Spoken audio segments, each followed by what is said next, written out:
Stand by to launch FanStream Sports. 3, 2, 1. Let's start. Hello, sports fans. Welcome to FanStream Sports. Nothing but pure sports.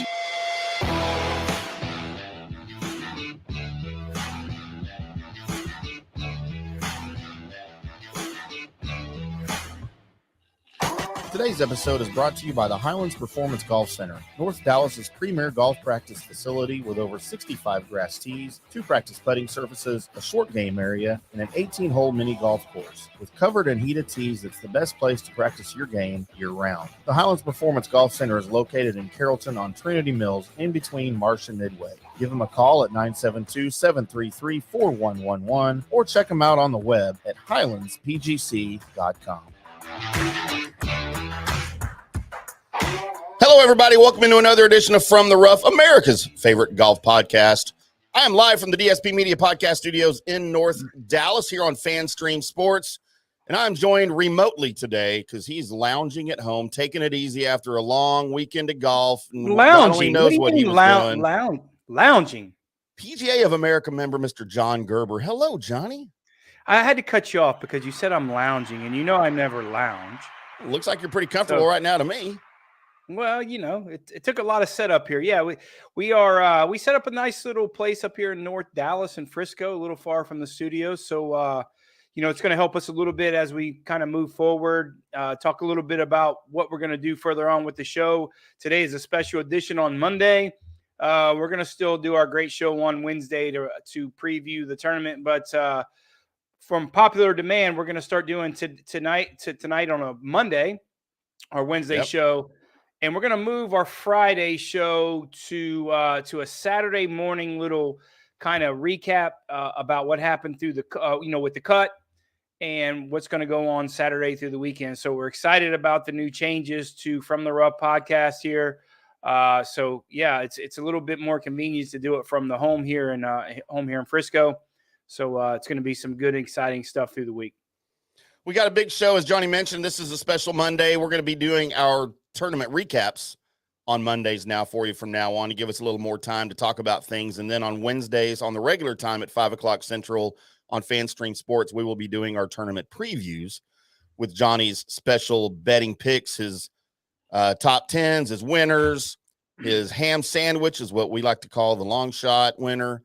And of course, the top 20s as well. We'll get into Johnny's picks for the Players Championship, but it was a big weekend, Johnny, in was it Ponta Vedra Beach or whatever it is out there at we'll TPC just call it Sawgrass. We'll just call it Jacksonville. That's a little bit easier to say. I always thought it was Ponte Verde Beach. Well, you never been really good at that Spanish stuff, you know, so you might as well just call it Jacksonville. there you have it. There you have it. But yeah, I heard somebody pronounce it on TV. Apparently, I've been dyslexic and read it wrong literally my entire life because I always thought it was Ponte Vedra. Ponte Vedra. You Apparently do a little accent there. It's perfect. Yeah, Ponte Vedra.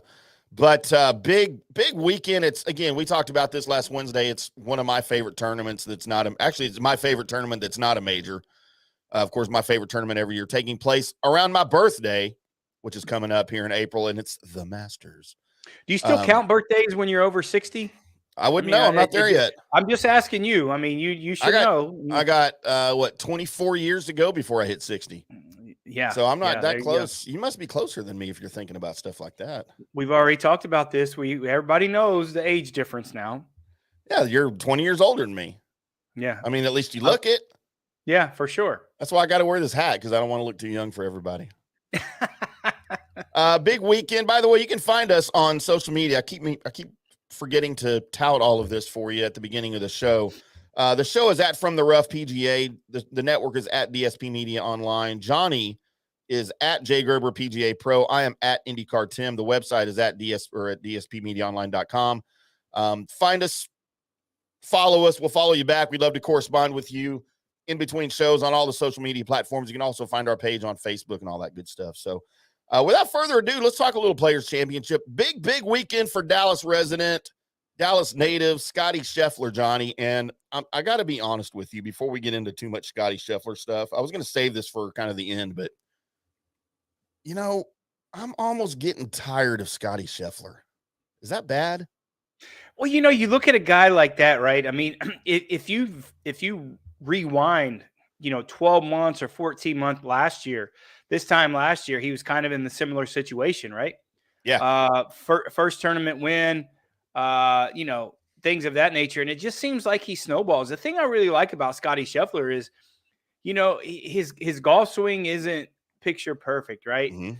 He has his misses. He hits the ball kind of. He's one of those players. He kind of hits the ball, sees ball, gets it, and figures out a way to score. But the great part about him, and this is what I really like to convey to a lot of juniors, is he owns his golf swing, right? He knows what's to do when it goes awry a little bit. He knows how to fix it, and that's kind of accolades to Randy Smith here. I know Randy real well, PGA member. I've worked with Randy a lot through the years on my own game and own golf swing, and he's real simple and he makes golf for these kids real easy. And in terms of learning your own golf swing, not everybody can swing like Tiger Woods or the prototypical, what people think of the prototypical golf swing is, and that's why I love Randy. But really, the key with Scottie Scheffler, this was a little bit different. There is a stat out there that's never happened on the PGA Tour. He was 17 shots above the field, tee to green. 17 shots. That's unheard of. Like, that's never happened. The most ever on the history of the PGA Tour since they did this stat through the tournament is 7. That's 7 insane. shots tee to green. Positive for the field. He was 17, which is unheard of. And when you look at that thing, I mean, the guy chipped in 5 times in 4 days, which is great. They weren't luck chip ins, right? They weren't like, oh man, this guy's getting crazy chipping in and luck. This is what this guy does. He works on his short game. He'd rather chip the ball sometimes than putt it, and he makes a lot of those chips. And like I said, you get to run this guy. The guy hits the ball far. The guy putts pretty well, and that's his worst stat on the PGA Tour is his putting. Believe it or not. So he's so good from everywhere else, tee to green, around the greens, and putting in his worst stat. Just goes to show the guys, even when he plays bad and he just plays average. I mean, when's the last time you seen him miss a cut? I mean, really? I can't remember. Yeah, I can't remember. So you're looking at the guy's not going anywhere. And like I said, I love the way that he just plays golf. He plays golf. He doesn't play golf swing. And that's what a lot of these young kids coming up these days, they do. They play golf swing and just don't play golf. Yeah, and when I say I'm getting tired of him, I mean, clearly he's a talent and he's fun to watch. Well, you know what? No, he's not. This is the problem. He's not fun to watch. You had your issues with Colin Morikawa when he was on your list, and you just said it's because he's kind of boring, right? Well, there's other reasons. I mean, I know. We all know the other reasons, but regarding his game, and I'll tell you what, I don't know if there is a more boring golfer on the tour. You may disagree to me than Scottie Scheffler. Yeah, he doesn't give you much, right? Extremely boring. Yeah, he doesn't give you much, right? Post-tournament interview was boring. Yeah. And for 20, how old is he? 26, 24? No, 24. He's 24 years old. He looks like he is 50.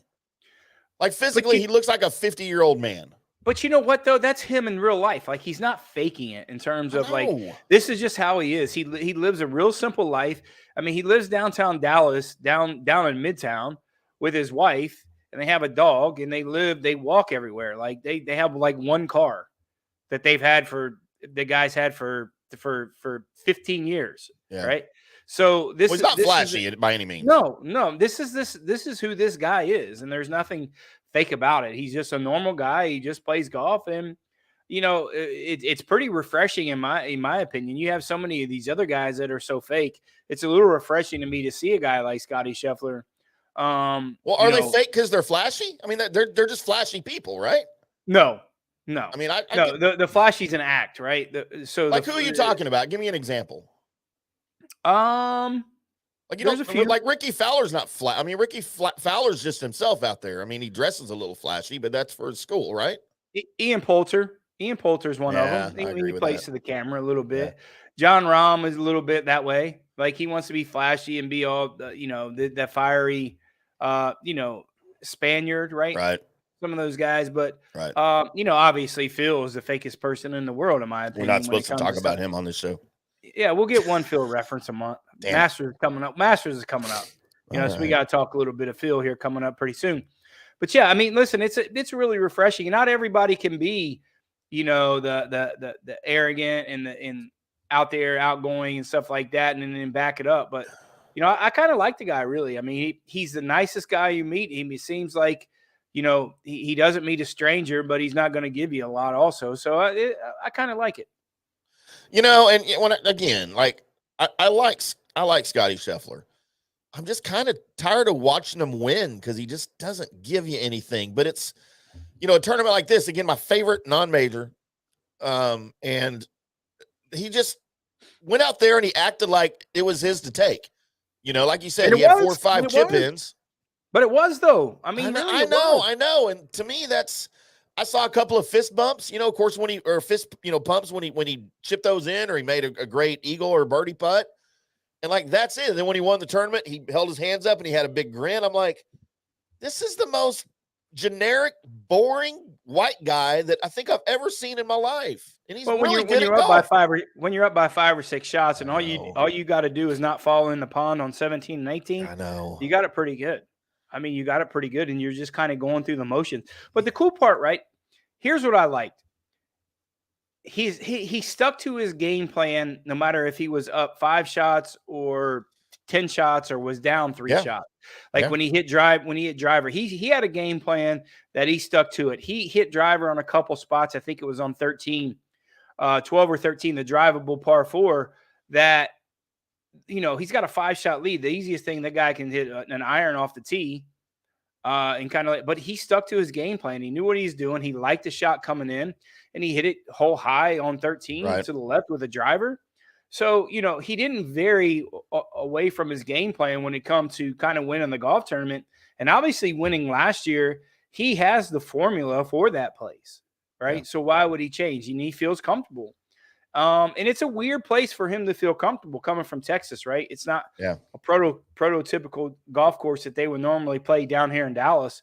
So for him to feel comfortable there, then he wins at Augusta, then he wins at Arnold Palmer. The guy's game is just so versatile. It seems like he can win anywhere. And it just goes to show his game sets up for the PGA Tour. The guy hits it far, he hits it high, chips the ball, almost as good as I do. But that's another story. I could hit it like Jesus. You used to hit it like Jesus. Used to hit it. So it's his 6th win in the last 27 tournaments. And maybe the more astonishing fact, of course, the winner's share of this epic $25 million purse was $4.5 million. By the way, did you see Grandma was out there watching him play? Oh, yeah. At 80-something years old, she literally walked every hole behind him watching him play. Oh, I didn't see that. Yeah, pretty close-knit family, clearly. But I think the bigger stat that I saw that just impressed upon me, and I shared this with all of my kids, and they're like, Dad, why aren't you playing golf? I'm like, because I can't. You had time to share. You had time to share with all those kids. It'd take like a week. Well, I had to call them all and text everybody and email string and all this stuff. Yeah, but dude, he's won now $33 or $34 million in the last 13 months playing golf, and he's probably made another twice that minimum off the golf course. Be my guess. Oh, easy. Yeah. But again, man, if I'm a sponsor, you go after this guy as a sponsor because he's good and you're going to get your name out there and whatever. But man, as a spokesman, I wouldn't want him. Like, he's just so freaking vanilla and boring. Well, it depends on what you're trying to sell, right? I mean, are you trying to sell? Are you trying to go to a nightclub, or are you trying to sell insurance, right? I mean, there's a difference in what you're trying to sell. So, I mean, he's not. I don't feel sorry for him in terms of sponsors coming his way. I don't feel sorry for him because there's plenty that's going to really kind of come his way. But again, not everybody. Like I said, here's the thing I like about him. It's not fake, man. This is just who he is, and that's what I can appreciate. And like I said, he was even pretty vanilla in the post-tournament presser right after the tournament. His quote was, "It's a lot of fun. Long day, tough day. I knew the conditions were going to get really hard late, and I did a really good job of staying patient, not trying to force things. And I got hot kind of in the middle of the round, and tried to put things away as quickly as I could." The most generic answer to winning any tournament ever. Now, let But me again, ask you that's something. just What him. would you do? What would you do? Would you like just take your shirt off and dive in the pond and shave the beard? I mean, what do you want the Well, guy to do? I ain't shaving the beard. Even if you Every won 4.5 million, I know you everyone would make hate that me. much now. I know you make that much now. Yeah, that's chump change. This year, so it's chump change to you, right? I mean, I make that on this show every week. Come on, I you know know, that. I You know, know that. I know. Man, just again, I'm looking for something more. I feel like the game of golf since Tiger's come along has evolved now. You know, this is not the 50s and 60s. It's not Arnold Palmer. It's not Jack Nicklaus. It's not Tom Weitzkopf out there that are just, yeah, I had a good day out there. It was, hard to get down under par, but, I thought if I could be consistent with everybody and just finish at the end strong, I feel like I had a chance. Man, guys are supposed to be, more, I guess, more active, more colorful, more vibrant, more animated. I like the Ricky Fowlers of the world. Yeah, I do too. And, But I wish he there's a would win place for more. both, right? I mean, he's a know. little bit Brooks Koepka, right? Ugh. I mean, he's a little Brooks. I mean, he's not quite as dummy and dumbed down as Dustin Johnson. We don't talk about him know. either, remember? Yeah, we can talk about him. The Netflix Full Swing helped him out a little bit. I still haven't seen it. He's still on the list. Don't get me wrong. He's still Okay, on good. the list. He's still on the list. But that place set up. It played hard, fast. The guy's disciplined. 17 under on that place. Man, that is crazy. Well, and that's another thing I wanted to talk about because, I hate the tournaments that go, double digit under par, right? Right. This was an exception because the course was hard in the first couple of rounds. And man, I really thought after Friday, midway through Saturday, I really thought your winning score was going to be around 10 under. I thought if you got to double digits like it was like last week at Bay Hill, kind of played similar with the weather. The wind didn't pick up. The wind kind of switched a little bit, but it didn't blow nearly as hard as it did at Bay Hill. Right. In terms of miles per hour, but it switched and got tricky. So that kind of held a little bit. But we talked about last week on the Wednesday show.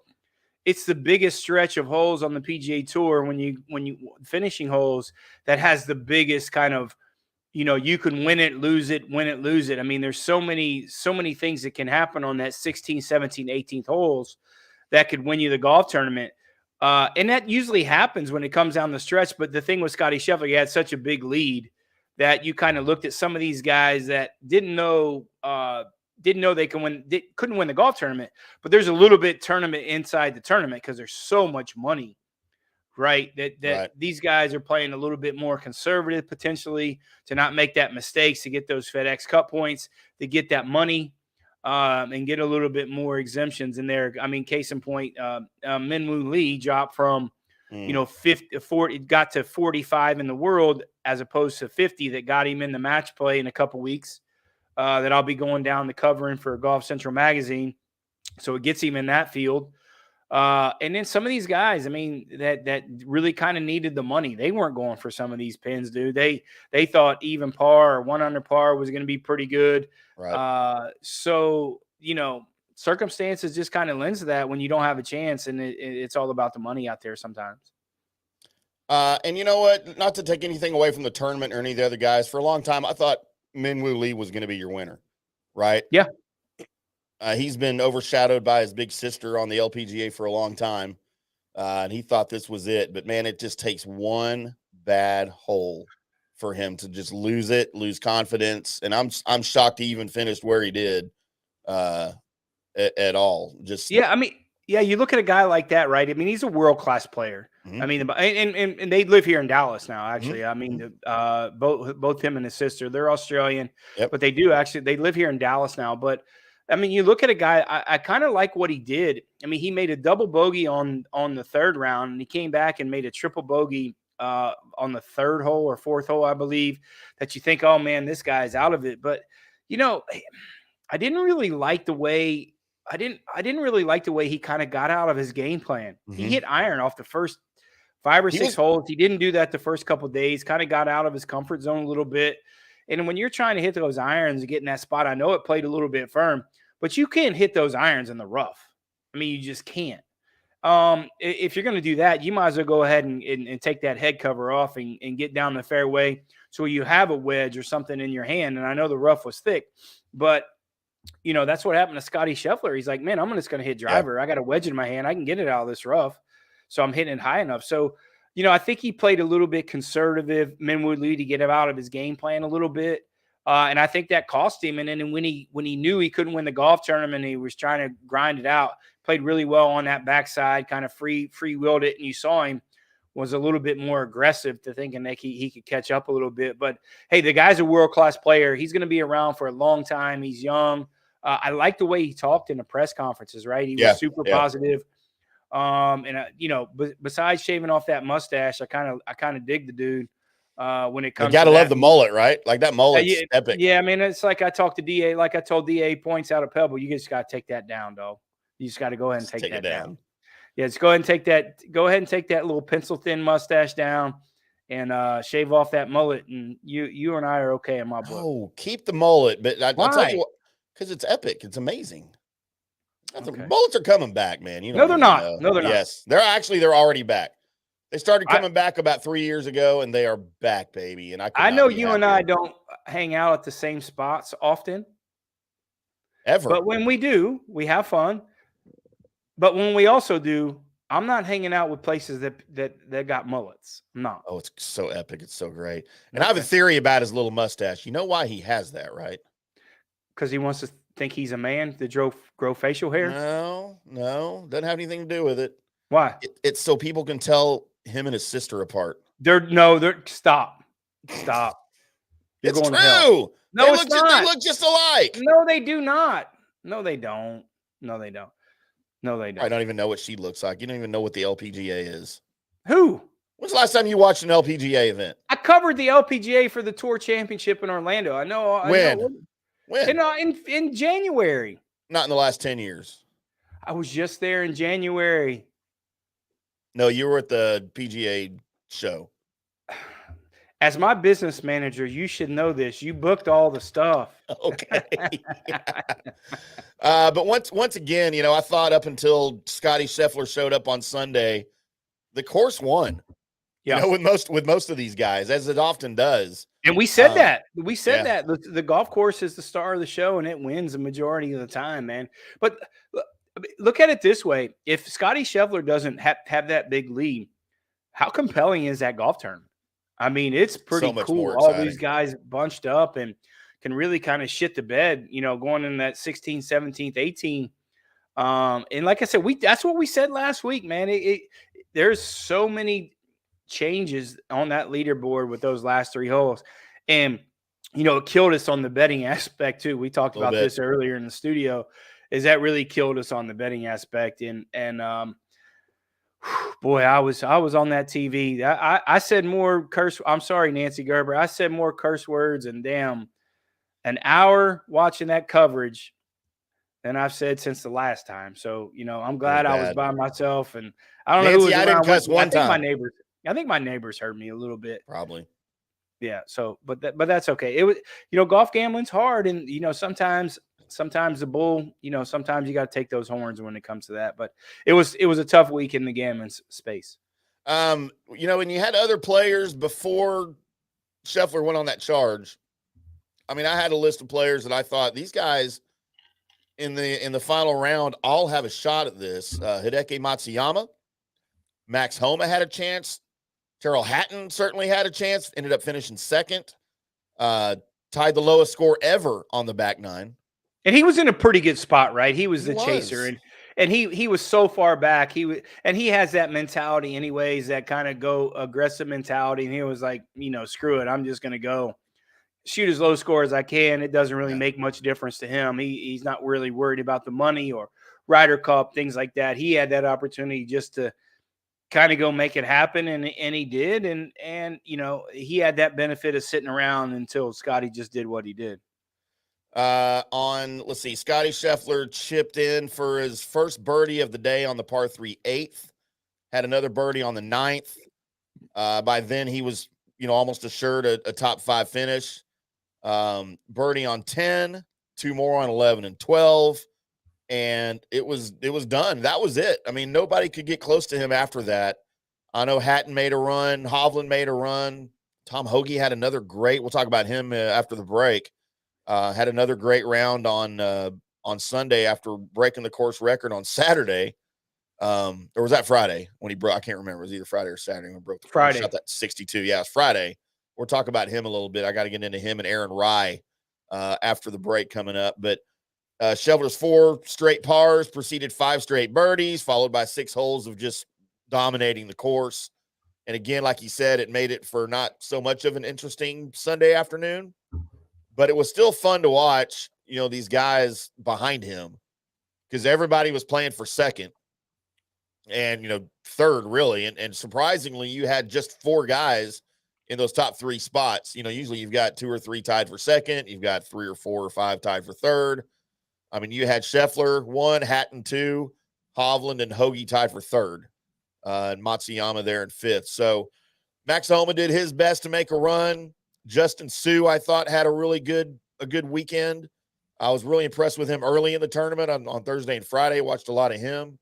But dude, nobody, and I mean nobody, could match the energy and the confidence that Scheffler was showing, especially on the back 9 coming in on Sunday afternoon. It was just, again, as boring as he is to watch, it was amazing to watch him do what he did on that course. I like the way, I want to say this the right way, because it might not sound right to the general public. I like the way Jordan Spieth played the golf tournament, and here's why. He hit it as bad as you can hit it on that place, and he scored extremely well. Like that's the most penal place you can play. Yeah. Hitting it as bad as he hit it, and he still had an opportunity. I didn't say opportunity to win, but he still had an opportunity to a little bit in contention, but to build on something. I know he's playing Valspar this week, so he's got to tighten up his driving a little bit. But I like the way Jordan Spieth kind of played, kind of hung in there, right? Kind of like just kind of stay, even though he hit it so bad, kind of hung in there. We're going to see a little bit from him this week at Valspar to see where he's at. He loves that golf course. It's a little shorter golf course. It's going to play hard as well. The rough's going to be a little bit different. And here's what I'm going to remind you of. So Valspar is going to be a little bit different when it comes to grass. Like they overseeded over there in Jacksonville. So that rough was really high, like 3 or 4 inches. They're going to have the same thing at Valspar, but it's going to be that Bermuda. They didn't overseed that rough over there. So you get 3 or 4 inches of Bermuda rough. That's a bit like playing in Texas, right, in the summertime, and you get that Bermuda rough. So look for him to have a little bit better showing and chip the ball a little bit better, Jordan Spieth. But I'm encouraged with Jordan. With Jordan. I like Jordan, and again, I don't know, excuse me, I don't know kind of what's going on with him. I know he's not playing his best golf right now, and he's his worst and most critical critic, but it seems like he'll either have a good Friday or a good Thursday and Friday somewhere and then lose it on Saturday, Sunday, or he'll struggle to make the cut on Thursday and Friday and then have a good Saturday and Sunday when he barely makes a cut. So I don't really know what's going on with him. He seems like he's on the way up, I guess. I mean, because he's kind of in it every week, right? Yeah, he's had some, just to kind of a little bit more personal things that I know about him, what's going on with him. He's had, obviously had his baby and getting married, and he's had some business, really some cool business stuff that's going around here in Dallas that he's been working on that's maybe taken away a little bit from his golf. I mean, that's not really an excuse, but he's still a businessman, right? I mean, he's on the Jordan Spieth brand. And also you looking at this year, he's kind of figuring out his schedule a little bit, like a lot of guys who have this elevated schedule. Like he's going to play Valspar, even though it's not elevated, because he loves the place. He loves playing Copperhead, and he's a past champion there. But then he's going to take the next week off in Punta Cana, and then he's going to play 3 in a row. He's going to play the match play. He's going to play Colonial, and then he's going to go up and play Memorial, which he usually doesn't play Memorial, but it's an elevated event, right? So maybe some of these things, when he plays 2 or 3 of these things in a row and play some events that he normally doesn't, on top of the business stuff that he's doing, maybe he's a little bit tired, right? Maybe some other things that's going on and that's going to get him. But it's exciting for those guys for him to play Memorial. But, there's a lot of stuff behind the outside of the ropes that these guys are dealing with, especially Jordan with the business stuff that might be hindering him a little bit. They need to quit getting married and having kids. I feel like that's the biggest distraction. These guys should all be single, living it up on the road. Or they go the other way and they just have multiple families in different cities. Maybe that's what they need to do to relax. So you want to give them your playbook on that because you could just write it down and send it to him? Well, I'll charge them for it. Oh, that's fine. That's what they need to. I mean, you charge everybody for everything else, so why not? It's true. That's why I make my $4 million per show. I know. You got it. A lot of guys I want to get into want to talk about Hatton, Hovland, Hoge, Homa, Morikawa, Thomas, Rory missing the cut. Ben Griffin, I wanted to talk about him early in the tournament. Of course, we got to talk about Ricky Fowler just about every week, along with Chad Ramey. So we're going to take a quick break here from the rough on the FanStream Sports Network, and we will be right back. Hello, sports fans. FanStream Sports. Jeeves Law Group. I've known Scott Jeeves for quite some time, and he's just like us, a huge college football fan, but he's not just another PI attorney. He is a ferocious advocate for his clients. Scott Jeeves is a board-certified civil trial lawyer and a certified circuit court mediator practicing in Tampa Bay for over 30 years. He is an AV preeminent rated civil trial lawyer and certified circuit court mediator. Folks, these designations are not just given out. They're given only to the best trial attorneys. But more than anything, Scott takes these cases personally. I've heard it from his clients. He's a fighter you want on your side. Insurance companies hate it when they see you're represented by Jeeves. He's just different. 727-894-2929 or go to JeevesLawGroup.com. That's JEEVES lawgroup.com and tell him JP sent you. Guys, let me tell you about Bay Area Modern Medical Center. Are you experiencing low sex drive, fatigue, hot flashes, moodiness, and you just don't feel like you have the vitality you once had? You're not just getting old, it's likely low testosterone.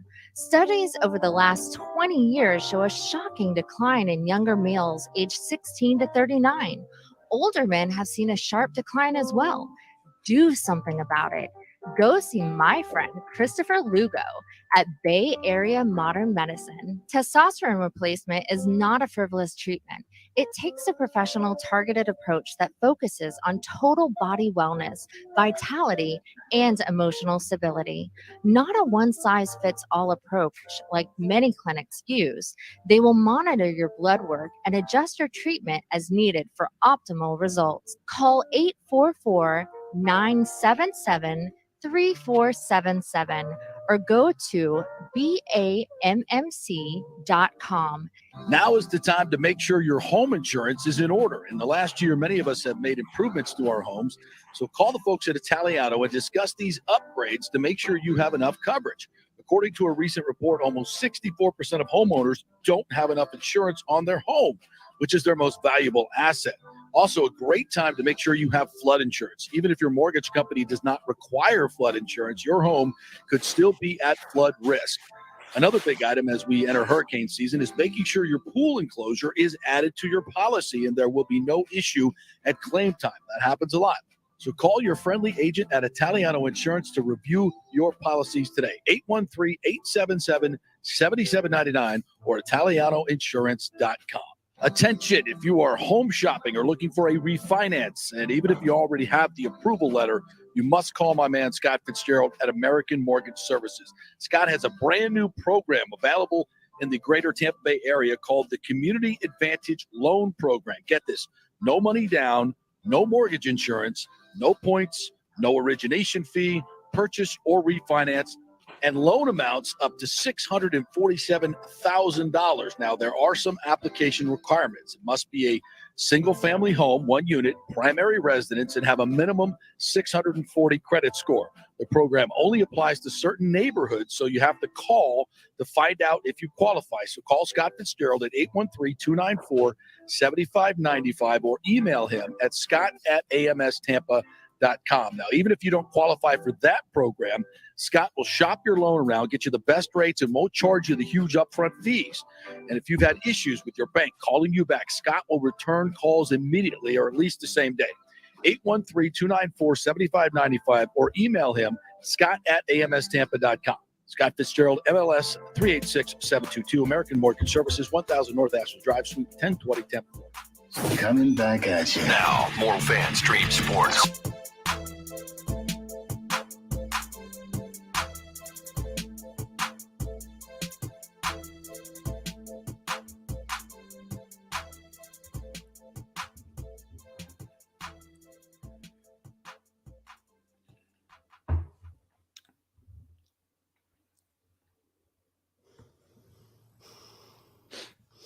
Well, I guess I mistimed that, didn't I?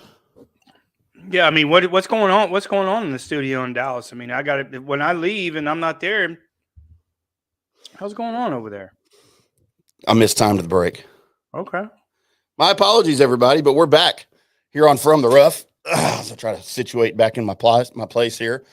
So yeah, we wanted to continue on our talk about the players, talk a little bit about some of the guys that did not finish first. The more interesting players, the more colorful guys, as I like to call them. Let's talk a little bit about Tyrrell Hatton. He had shot 7 under on Sunday. Had he had a little bit more of a consistent early week, I think he would have been more of a player. What do you think? You know, you look at a guy like that, I'm not really sure, right? I mean, I don't think the guys – I'll say this the right way. The guy's risk and reward is not going to get him the 17 under par to win the golf tournament or 18 under par, right? He's the type of guy that he has the ability to shoot those great low rounds, but it's usually when he doesn't have shit to lose. And that's where he kind of catches up there. But he also has the ability when that type of situation that the guy can shoot 75, not pulling off some of those shots. So he has that mentality of that big risk reward, which I like. I like that. But, you know, it's usually occurring when, you know, hey, man, listen, I just got to go do it. Doesn't really matter if I shoot 80 or 60, not going to affect my life at all. And this kind of what happened. He was the guy that came back. But little surprise for me, Will Zalatoris, really. I mean, he kind of, you know, we're kind of waiting for him. I know he's healthy, right? So I'm kind of waiting for the guy to kind of branch out a little bit. Right. I don't know. I thought it was a perfect golf course for him. He's really struggled. He hit the ball bad. I know he's got the woogie boogies with the putter, dude, and he's still got it. So hopefully we can, hopefully that can get fixed out. But a little bit of the thing I like. One of our friends of the show that plays out at Highlands Performance Golf Center in Praxville, Davis Riley. I like the way he played this week. He was up there in contention after the first couple rounds. He's a great guy. Watched him a little bit practice, 2 weeks prior before going into the API and to the Players Championship. The guy was striking it well. So it didn't surprise me that he played well at Bay Hill and then came back and played well at the Players. But listen, man, that just goes to show how penal that place is. I mean, you know, 1 or 2 bad golf swings, then you get steering it out there, and it just compounds, man. And these guys are fragile just like everybody else, and it just goes to show it, especially like that. It can really expose you, and you know it steamrolls. I mean, you know, you make 1 bogey, it turns into 2, and it turns into 3, and then you press, and it turns into a double. So that's the kind of place that place is. But you know, I'm waiting for Will Zalatoris to kind of jump on that train and start making some hay here, and I haven't really seen it yet. Hatton, of course, on let's see. What, he shot a 29 on the back nine, which tied the record on the course for the back nine. Yeah, was that on Sunday? I guess he did that. Yeah, that was Sunday. Sunday back nine. Yeah. He shot 29, got it to 7 on that back nine. And then you look at Tom Hoge, who shot that 62 on Friday. That he shot 62 course record, and he made the cut on the number, and then had a great weekend. And you know he had a plane booked. He had that Southwest flight from Jacksonville to Dallas. He had that thing booked, man, and thank God he didn't, because he played great on the weekend and finished tied for 3rd. So tie for third, that's like $1.7 million. That goes a long way in Fort Worth, Texas, boys. I mean, there's a lot of drinks being had down at the stockyards. So yeah, I wanted to talk a little bit about Tom Hoge. He like you mentioned, he had the plane scheduled. He was ready to fly out Friday night. Barely came in under the cut to make it, and then goes in Saturday and shoots a 62, which was kind of fun to watch. He's kind of he's even a little more animated than Scottie Scheffler is to me. Like, he looked like he was out there having fun. There was probably no point that he thought he was going to win. I mean, hell, he wasn't even supposed to make the cut, right? Right. But that 62 he shot on Saturday just sort of solidified to me that, and these guys never know what they're going to do. But it was interesting that he went on and see if I can find my notes here on it. It was funny. So the previous course record, of course, 63. A number of guys held that. Dustin Johnson shot it in the final round in 2022. Craig, one of the guys that held that record is, I know you know him, Colton Ost. Yep. Part of the CBS broadcasting team. He shot a 63 in the second round in 2016. You sure he shot 63? Is that 27 holes or 18 holes? Because I don't know if he can get around that place at 63. He was, Colton Ost did? Yeah, 2016. Colton Ost shot a 63. I'm going to have to check that on him. I'm going to have to text him and see if he really shot. I think that's 27 hole. I don't know. That might be. It'd be great if you nine holes. Sorry. It would have been great if you could have got him on the show today, because he had a pretty epic reaction to no longer holding the record. As, of course, he's part of that CBS broadcast team. Apparently was not at home watching the Players' Championship because he was out playing golf on Saturday. Yeah. With some buddies. He lives out of Phoenix now. Was getting, I guess, texted, his phone was getting blown up that his course record was in jeopardy. So he's out with his buddies, and one of his playing partners, I guess, got him on video. And I don't have the video to play, but I want to play the audio to the video. The video's epic. If y'all go check it out, the PGA Tour retweeted it out. But here's the audio of Colton Ost watching Tom Hoge sink that putt for the 62.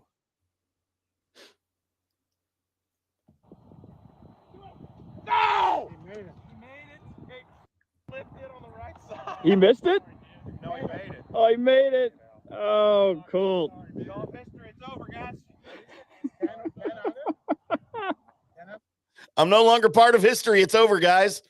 He was pissed. And if you look at the video, he's even more animated. I mean, it was he was genuinely. He's a funny guy.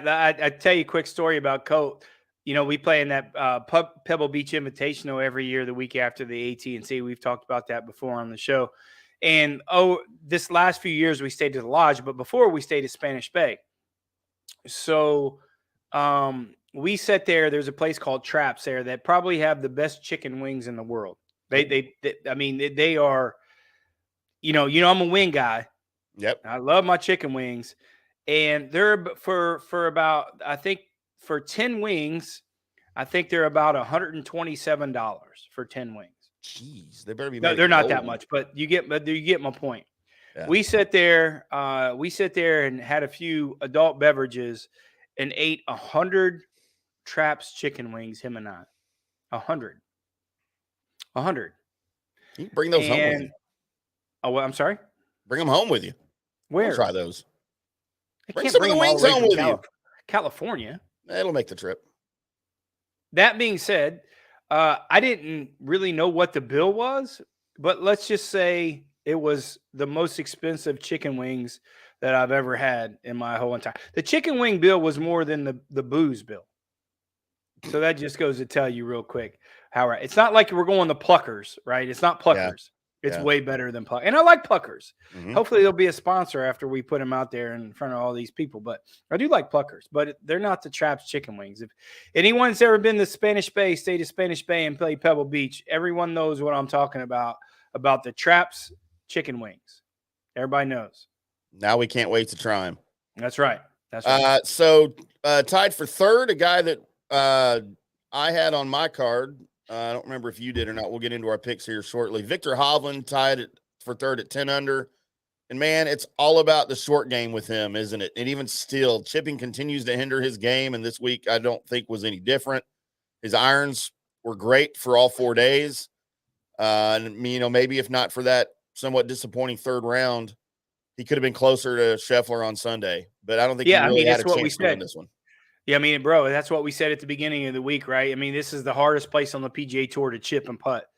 And it didn't lend well for him. He could hit the first 2 rounds. He led the tournament in ball striking, right?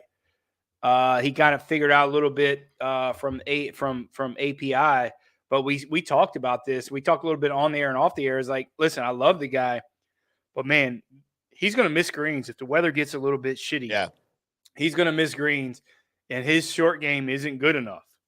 It's just not good enough to win around there. Unless he's hitting 90% of the greens, his short game is just not good enough. And it held true, just like what we said. I mean, he looked good for a long time. He missed a couple greens. I mean, he double chipped 4 times. Like when I'm not like hit it on the club face. But he double chipped, like he left it in the rough and double chipped 4 times. And that's just his short game, man. It's just not good enough. It's good enough for a lot of places, right? But it's not good enough for that place. And it would really be it's going to be a tall task for that guy to win at the Players Championship. I think Victor Hovland's, going to win a lot of places. I think he's going to win a major. It's another place like Augusta, man. It's one of the hardest places to chip around. I don't really know if he's going to be able to win at Augusta because he can't chip the ball good enough. But you look at a place like maybe the U.S. Open or the British Open, that's going to be a chance for that guy to what's really easy to chip around. And he's really good in kind of shitty weather that he might have a chance to win those places. But you're looking at, boy, I don't ever think he can win at Augusta because I just don't think he can chip good enough. And it's innate, right? You can't teach that. I mean, you can teach it to a certain point, right? Jordan Spieth's chipping skills is probably is unequivocally the best in the world. 90% of that is innate, right? That's just what he has. That's his skill set. Victor Hovland just doesn't have that, but he's a superior ball striker. So that's a tough place for him to kind of go around and play golf. Yeah. And tied for 6th at 8 under, one of my favorite golfers for the last couple of years, Max Homa. By the way, he is an amazing Twitter follow. If you follow him on Twitter, the guy's got a great sense of humor. He gets attacked a lot on social media, and he comes back, and he's got some of the great, self-deprecating tweets out there that, well, if I was playing better, then, you. I can remember one time when he got heckled on the course. I don't remember where this was, where he missed, I don't know, a 6-foot putt, par putt or something. And he got somebody out in the gallery, yelled something at him. You couldn't really hear it on camera. And he yelled back, "Hey, there's a reason I'm inside the ropes and you're over there." That's something funny. Comical like that. He's just got a great sense of humor. But his finish wasn't great in the tournament, but I kind of feel like he's getting closer and closer in these big name tournaments. And I know there's a lot of guys, they were talking on the broadcast that there's an argument that could be made that he's a top 5 player in the world. I don't know that I agree with that quite yet, but I do think he's making a great transition. No, I certainly think he's a top 5 player in the world for sure. Do you? Absolutely. Okay. I like the guy, and I don't know that I would say that. But you're looking at some places, he doesn't really play well in Florida, right? Just the type of grasses, and he's held himself well. This helped him a little bit is because of the overseed at TPC. Like that's kind of used to playing in those northern grasses that they have out in California. So that's helped him a little bit when it's come to that. But you're looking at a place next week at Valspar. I don't think he's playing Valspar next week. I think he's taking these next 2 weeks off, get ready for the match play down in Austin, and then he's going to take Valero off and then have the Masters, right? So listen, he doesn't – you get him in California, he's a California beater, right? I mean, he's the California king when it comes to that. It's proven. He's won more golf tournaments over the past 3 years than anyone on the PGA Tour in California. So you get him on that type of grass, his comfortability is fantastic out there. And then when you bring him over to the good side of the coast, as we say, everyone wants to say the West Coast is the best coast, but it's not. I mean, it's not. It's not. No. It's not. It's So, not. Lowry. So you get that Bermuda grass, and you get some warm weather, and you got to take your jacket off a little bit, and you can swing a little bit. But he's held himself well. That just goes to show how good of a complete game the guy has, even though he's not ultra comfortable out there, but he still can compete. It's not like a lot of these guys that, hey man, you go to Florida or you go to California and you do fantastic, but when you go somewhere else, you're just obsolete, right? You miss the cuts. He's not like that. And that's why I think he's a top 5 player in the world. Here's why I think he struggles. So if you look at the top 5 players in the world, Rahm, Scottie Scheffler, Rory McIlroy, what do? Play golf. What do they do? No. What do they do that altogether, what do they do? Drive the ball far. That's exactly correct. They have the ability to dominate places, and they cut angles and cut corners better than anyone else. And we talk about this all the time. There's no substitute for length. This is what happens. There's not been a number 1 player in the world since Luke Donald. Yeah. That is a short hitter. It just doesn't work that way anymore. And I'm not saying Max Homa is short, but he's top 50 in driving distance, right? But that just goes to show how good he is in all the other aspects of his game. He's a great iron player, probably the best iron player on the PGA Tour next to Morikawa, right? So you're looking at those 3 guys, and that's his only weakness is he just doesn't hit. I mean, he's 20 yards, 15 yards shorter than those guys. Right. Makes a big difference on that approach shot on those par 5s too. Huge. But I will tell you, and I got really excited at one point in this tournament, and I even texted you immediately after this happened, as on the par 4 12th, 307 yards, Homa went for it, and he hit the flagstick on the fly, which was good because it saved him from the water, because that ball was going way over the green, but it hit the flagstick. It darted immediately to the left and ended up slowing down enough to where it was on that collar of the fringe in between the green and the water. But man, that was an exciting thing to see. So it looks like he's trying to improve that a little bit, but I just think he needs a little more work. Yeah, a little bit of that too. I mean, that play, I'm like 3-7 is cool. I mean, he hit driver, but all those other guys were hitting 3-woods, hybrids, and irons on that green, right? Yeah. So they were playing it. So that just goes to show he had to hit a driver, take a little bit more risk on that. No, it was a cool shot. Listen, I know, that's your guy. He follows you on Twitter and vice versa, which is cool. Follows the show too, by the way. Huh? He follows the show, by the way, too. Yeah, he follows the show, which is great. We'll get him on. We'll get him on at some point. But listen, I joke around. I kind of dig the guy. I've warmed up to him a little bit. I kind of like what he's doing. His trials and tribulations of getting on tour is a great story. If people don't really know what his story is. I mean, 4 years ago, the guy made $6,500 on the PGA Tour. He's grinding his eyeballs off of it, and anything good happens his way is great. You like I said, you and I joke all. He's kind of a little bit of a weirdo for me. He is. No, he's weird. But you're a weirdo too. But you're still my friend. So I mean, we're fine with it. There's hope for him yet. Yeah. Well, let's get into our picks, Johnny, a little bit. As maybe not the best week for either one of us. We'll go over my picks first, and for everybody that's new to the show or doesn't follow what we're doing here, my picks are for entertainment purposes only. I'm not a professional pick maker, bet maker, whatever. I don't know what that term is. Please think of something better for Wednesday. I do this. I'm not a professional picker, but I do this for fun because Johnny's are the ones you want to pay attention to. So I pick a winner, a top 10, and a top 20 every week, and I had as my winner Victor Hovland. And you made fun of me, when probably rightfully so, last Wednesday. When we did the picks, but again, he finished tied for third at 10 under. He got close, and if Scheffler wasn't the freaking beast that he was on that back nine Sunday, Hovland would have been a little bit closer, miraculously. My top 10, I had Will Zalatoris. Did not work out well. He finished 73rd at 8 over. Not sure what's going on with Will. We need to talk about him a little bit, possibly on Wednesday. My top 20, Kashmir Keith Mitchell. He does what he does. He missed the top 20, though. He tied for 35th at 4 under par. So I didn't have any hits out of my 3. But the picks that count, that everybody wants to hear, that you can find on our social media at From the Rough PGA. You can find the picks on Johnny's Twitter at J Gerber PGA Pro. You can find them on our network Twitter handle, which is at FanStream Sports DSP. If you want to go over there and give us a follow, we would appreciate it very much. We'll follow you back and talk to you a little bit. Johnny's Picks, as always, brought to you by Golf Central Magazine over at golfcentralmag.com. Johnny, how'd you do?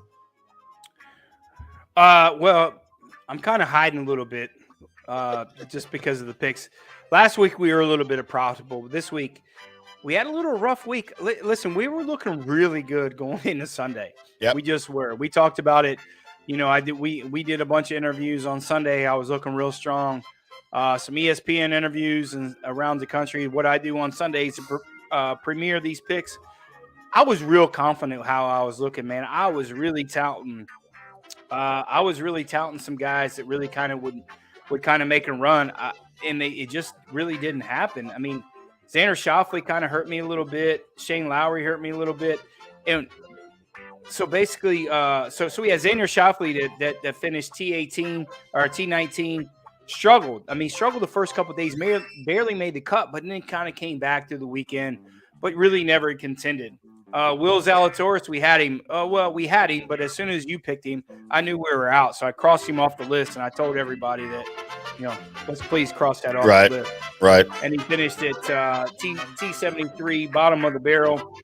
Keegan Bradley, he was 5 under par at the turn on the 12th hole of the first round and ended up missing the cut. Couldn't figure that one out. Our ham sandwich pick, Shane Lowry, finished T35 at -4. Didn't get there. Just how good were we looking on Sunday going into with our top 10 picks? I thought it was going to be a big week.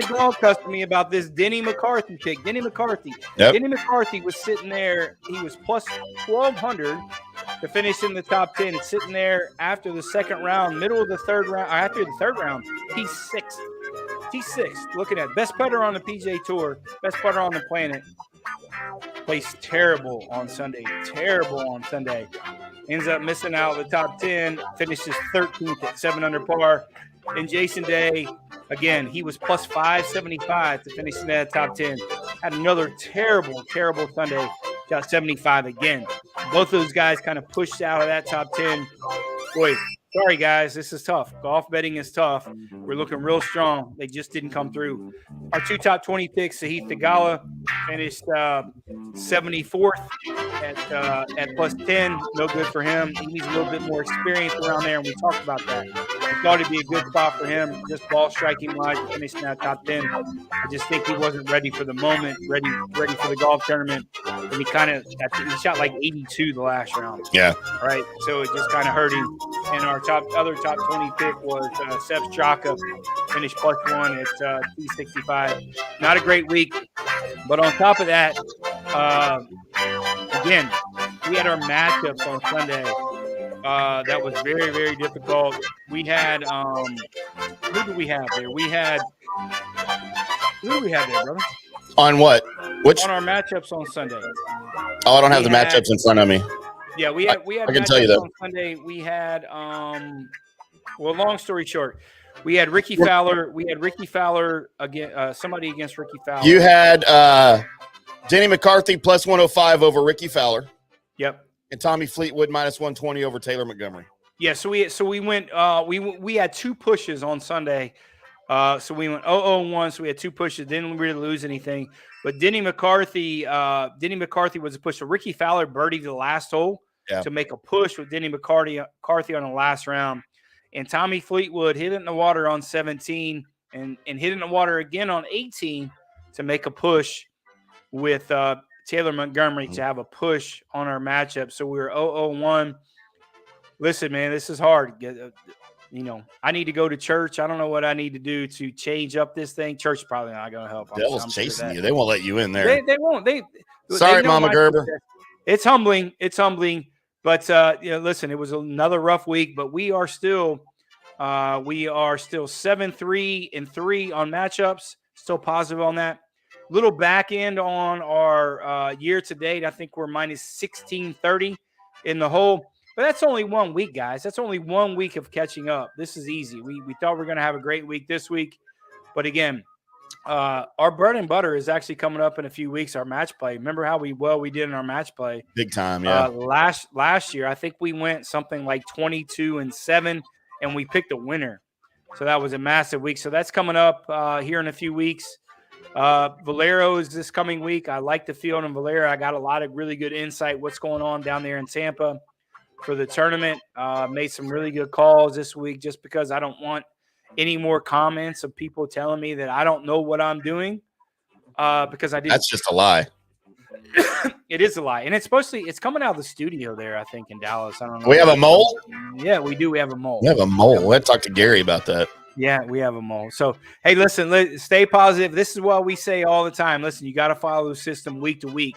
And it's going to pan out. We're behind the 8 ball a little bit right now, but we're certainly going to catch up. And once we get on a run, a good run, it's going to be about the same as a little bad run we're having. So stick with us, guys.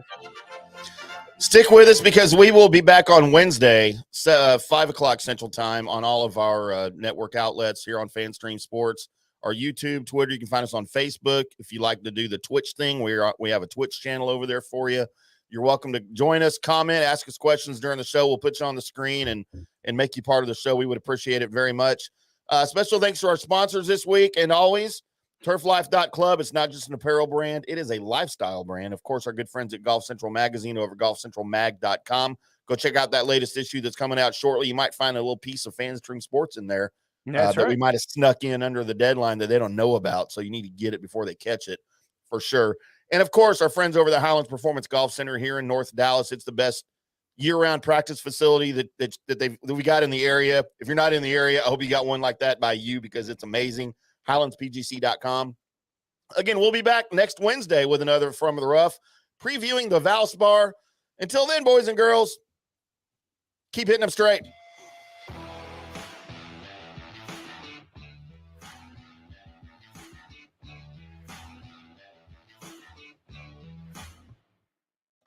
Today's episode is brought to you by the Highlands Performance Golf Center, North Dallas's premier golf practice facility with over 65 grass tees, 2 practice putting surfaces, a short game area, and an 18-hole mini golf course. With covered and heated tees, it's the best place to practice your game year-round. The Highlands Performance Golf Center is located in Carrollton on Trinity Mills, in between Marsh and Midway. Give them a call at 972-733-4111 or check them out on the web at highlandspgc.com.